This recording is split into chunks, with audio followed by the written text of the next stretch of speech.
The Joe Rogan Experience. What happened was Sam. I sat next to Mitzi in her booth. He got on stage and he did the whole bit before he had done the Young Comedians show that I was on that Rodney did, Rodney's first Young Comedians show. And it was the whole thing about, you know, the kid whenever they do those World Vision commercials with a starving kid, and you know, it's famous, one of the most famous things that any comedian's done, which was just a truism. Yeah. Which is the cameraman can give them a sandwich, starving kid. Go get out of the desert, go to where the food is. That's a bit that I used in a conversation with a guy. It was a weird conversation. There was a guy who wrote a book on comedy. He was teaching a comedy course at a university. And he was sitting here talking to me, and he said that the best comedy always punches up. Because there was a time when people really believed that nonsense. Like that there was a formula to comedy, and that comedy should always attack the large power structures, and that the small people should be, you know, elevated by comedy. So he's sitting here telling me this. I go, that's nonsense. I go, one of the greatest bits of all time is literally about starving children. Yeah. There's no... Listen to Carlin. No further down that you could punch. One of his other great bits was about dead people getting fucked in the ass. You remember that? Yep. The bit about homosexual necrophiliacs who would pay money to be with the freshest male corpse? Those are two bits where you're punching down as low as you can. Someone's dad died, and this guy's fucking him. I mean, it doesn't get any... There's no further you can punch down. He was on stage in the main room, and he was doing a bit where he says, "This is what happened to my marriage," and he would unplug the mic. "This is my dick," you know, and you know, without he did not need a mic to prove the point, but he would lay on the ground with his girth, and he would pretending he was having sex with his wife from behind. And he goes, "This is what happened to my marriage." And he says, "I'm trying to fuck her." And she's like, "We got to fix the fence." And he goes, "Shut the fuck up. I'm trying to fuck." This is, it needs a new coat of paint. You know, but we can't, you know, you can't do that now, really. I mean, you could if you were Sam. He could do it again. He could if he was alive now, he could do it. First of all, he was uniquely qualified for that kind of comedy because he was short and he was fat and he was going bald and he wore a beret and the long coat and he was hanging out with all the rock and roll and porn people. And the coat, he came on stage like he was a child molester or something. You know? I mean, that was, look at that picture. That's him and Bill Hicks. I love Bill. Wow, that's a crazy picture. Bill was the sweetest, most timid guy. Does Bill have his nails done there? So he's got nail polish on. What's going on with his tips? Oh, it's the shadows. But that was... Sam was a sweetie then. So when you see him then, I mean, when you go on stage, that was part of why it worked. Because I think there's a lot of people that really could do more than they're doing, and they know they could, and they want to make excuses. And it's part of the reason why throughout history they've left people behind. There's certain people that if you had a tribe and you had to make it over this mountain, and Bob is fucking lazy, and he's like, "You got to carry me, bro." I'm like, "Bob, we're both walking. Come on, man." Bob's not supposed to make it. He's not supposed to make it. We want him to make it, but we don't want our kids to die. We don't want our mom to starve. We got to keep going. Bob, you lazy fuck. Come on, bro. There's always been people like Bob, and it's part of the problem with humans. You know, so I'm a contradiction. But hold on a second. The best way to take care of... I understand, but I'm going to give you... But that's what attracts people to socialist ideas. It's just that they're nice, that they want everybody to do better.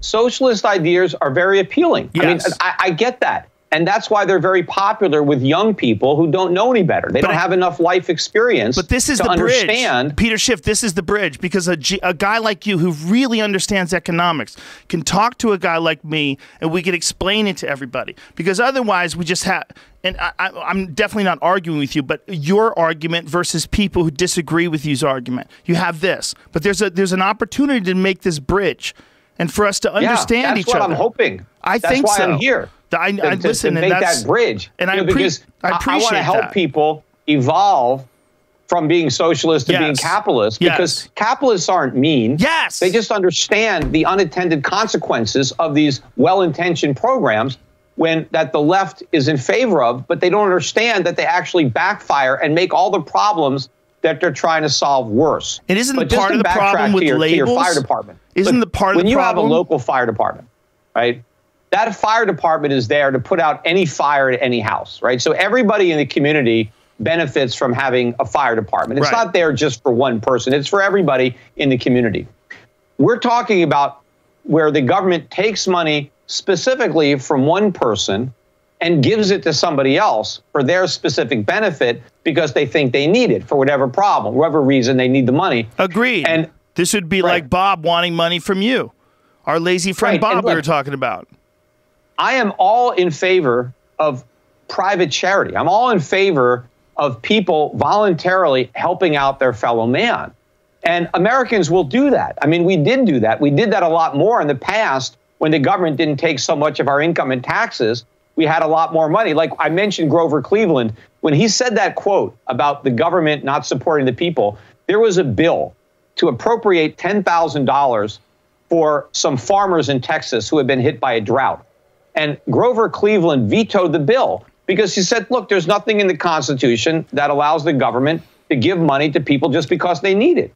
You heard of this problem. You knew of people that their children were going through this. And how long did it take you before you decided to commit to pen to paper on this?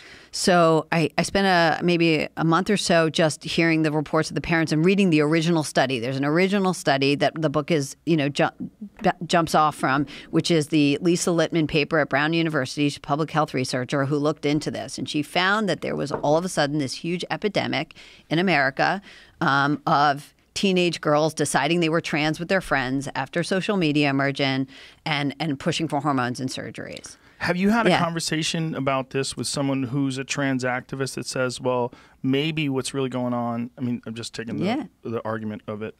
Maybe what's going on is there are a lot of trans women and there would be more, or there's a lot of women who would turn trans, become a man. There would be more, but they never had that door open to them before, and that maybe there's more trans people than we think. Amazing.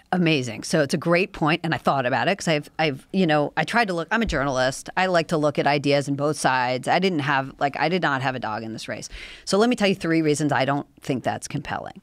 Number one, when Lisa Littman looked at the prevalence rate, she found that it's 70 times what we would expect within a friend group, which means it's highly concentrated in groups of friends. But there's 2 other reasons. So we wouldn't expect that if it were randomly distributed among the population. But there are 2 other reasons I don't think that's right. Number one, if we're just reverting to normal now that there's greater societal acceptance, right? We're just reverting to a normal base rate of transgender women. Why are all the women in their 40s and 60s coming out as trans? They should be coming out. Now's their time. Now's their moment. We should see tons of women in their 40s and 60s and so on coming out as transgender. But we're not seeing that. We're seeing the same population that gets involved in cutting, demonic possession, witchcraft, anorexia, bulimia, and convinces themselves there's a problem. And there's one last reason, is that suicide rates are going up. But if these women who were living under a prior, supposedly these real transgender people who were living under a more repressive regime and are now just finding themselves, you would think the suicide rate would be going down with greater acceptance.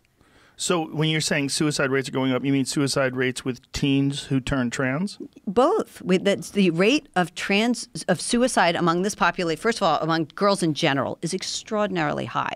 This is just one part of the mental health crisis they're in. And second of all, we know that the rate that these trans-identified kids have very high rates of suicide, suicidal ideation. It's really, an area of real concern. This is the other paper I wanted to tell you about. It does mention aliens. So it's a it is a recalculation of Am I in trouble for having No, this? no. They're not classified. It says unclassified. It just hasn't been released. Run out of this room right now. It just recalculates how likely it is there are alien civilizations in our solar system or our cosmos. How likely? So it's about the Fermi paradox? It's the the Drake Drake equation. So they've done this years ago about they tried to figure out how many planets are out there, how many are uninhabited. This is a reworking of the calculations. And again, I can't read it. I became a journalist. Intelligence Reference Document, an introduction to the statistical Drake equation. So this is something that they created for the Defense Department so that they could get an understanding. Yeah, what the baseline of our information is about all those different topics I told you about. And then this one is how likely is it that we have galactic neighbors, and how close might they be? Yeah, the key question, how far are they? It comes to an answer. It's like 30 pages into that, but you're the first person outside the program to see it. You better drop those. Sure this is okay? Yeah, it it's feels okay. like I'm going to get visited. That's all right. Yeah, well, how far do they think they are? I have to dig it up for you. And again, one of the reasons I become a journalist is so I don't have to do math. So that's one of the cool things now that's happening is because of the New York Times article and really because, you had Bob on and Commander Favorite, people are talking about this in the zeitgeist. I've had more people, serious people, come forward to me in the last year of my life than ever before. And it includes soccer moms and just people that just, I want you. Post the documentary? Yes, ever since the Lazar documentary, and people found out that I kept my word to Fravor and didn't tell his story. New York Times told it. I kept all that. People started to trust me with, hey, well, he can keep his mouth shut if he needs to. Mm-hmm. People have come forward to me in droves since the Lazar movie. And of course, it's like soccer moms and people that just say, I don't want to be known. I just want somebody to hear this because my husband would think I'm crazy. Let me just tell you what happened to me and I'm out of your life. And what are they telling you? I mean, Joe, it's everything you can imagine from seeing craft that are right there, right in front of them, to, abduction stories, which I don't get into because it's too crazy for me. But they're reporting sightings, encounters, all UFO stuff. That's why they call me. They don't call me for other stuff, right? But also very serious people. People that have worked or do work within our military and say, I had an encounter. There was an incursion. I know George has dealt with this for 30 years. It's just new for me that the amount of people coming forward to me and telling me their stories and giving me documents and stuff like that. I got to be careful because a lot of it's got to be bullshit. Right. Yeah. But a good handful of it is powerful. A lot stuff. of it is, it's like bait to reel To you discredit in. To us. discredit you.